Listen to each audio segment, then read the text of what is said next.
Qirg'izistonda faoliyat qilayotgan Uyg'ur ittifoq jamiyati 2024-yili 21 mart Uyg'ur jamoatchiligi va yoshlarni bir yerga jam qilib Navruz faoliyati o'tkazdi.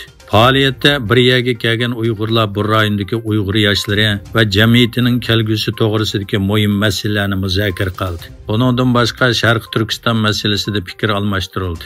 Yig'inga qatnashuvchilarning ichida jamiyatning faxr raisi Alisher va jamiyatning raisi Shukran Muhammad To'pmabay edi. Uyg'ur shoiri Tahir Hamid Izginning Xitoyning tutquni davomlashayotgan Sharq Turkistonda qo'lga ilinish qo'rqinchi ichidagi hayotini tasvirlagan Kechida qo'lga ilinishni kutish nomli kitobini har qaysi davlatlarda tonishtirish faoliyatlari davomlashmoqda.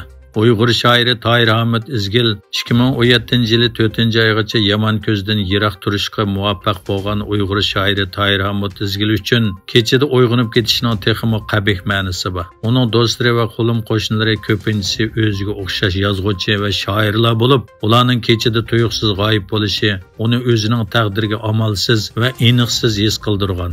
Izgilning 2023-yilning oxirida nashr qilingan Kechida qo'lga ilinishni kutish nomli aslimasi o'qirmanlarni 2021-yili Amerika Katvatlar ishxonasi tarafidan usti ochiq turma deb tasvirlangan 21-asrdagi ko'z tish davlati bo'lgan Sharq Turkistonning vahimalik dunyosiga boshlab kirdi.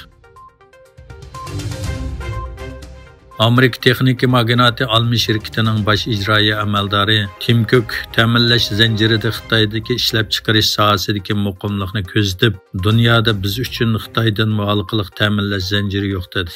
Almi shirkatining Shanxay shahridagi yangi parcha setish do'konining ochilishiga qatnashish uchun Xitoyni ziyorat qilgan Cook bu shirkatning Xitoy cho'ng qurug'ligidagi huddiga og'uvchi sheriklarining biri. Bu shirkatning Xitoy cho'ng qurug'ligidagi huddiga og'uvchi sheriklarining biri. Metal sir bilan ta'minlaguvchi B7, sezimchan ekran ishlab chiqaruvchi lenzi texnikasi va elektronlik zapchas ishlab chiqaruvchi Ilirvin qatorliqlarning vakillari bilan ko'rishgan. Kolumbiya prezidenti Gustavo Petro Amerika, Rossiya va Xitoyni G'azzada urush to'xtatishga kafolatlik qilishga chaqirdi. Amerikaning Birlashgan Davlatlar Tashkiloti bexatarlik kengashida G'azzadagi urush to'xtatishni faqat tutqunlarning qo'yib berilishi bilan bog'lab, diplomatiyani qo'llashga chaqirgan qaror loyihasi Rossiya va Xitoy tomonidan rad qilindi. Isroilning eng yaqin ittifoqdoshi bo'lgan Amerika 7-oktyabrdan boshlab urush to'xtatishni talab qiladigan 3 qarorni rad qilgan edi. Egilinishcha, Amerika to'klik mashina ishlab chiqarish shirkati Tesla elektronlik mashina setilish miqdorining ish sur'atining ostilishi sababidan Xitoydagi mashina ishlab chiqarishni azaytir ekan. Bloombergning bu masalaga pishiq manbalarni asos qilgan xabariga qaraganda, Tesla ehtiyojning tuvallishi va bozordagi kuchli raqobat bilan kurash qilayotgan muhitda Xitoydagi zavodlarning mashina ishlab chiqarishni azaytishni qaror qilgan. Rossiyaning poytaxti Moskvadagi bir konsert zali 22-mart kechda harbiy kiyingan qurolli kishilarning hujumiga uchradi. Hujumda oz deganda 60 odam o'lib, 100 dan ortiq odam yaralandi. Reuters agentligining xabarida 23-mart shahrigacha hujumda kam deganda 60 kishining o'lganligi, 145 kishining yaralanganligi bildirildi.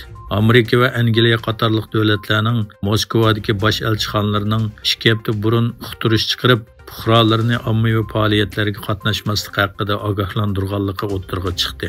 Elchixonlarning ogohlantirish bayonotida ularning fuqarolardan Rossiyada o'tkaziladigan har qanday faoliyatlarga qatnashmaslikni talab qilganligi bildirildi. Daesh Telegram kanalida bu voqeani ustiga olgan.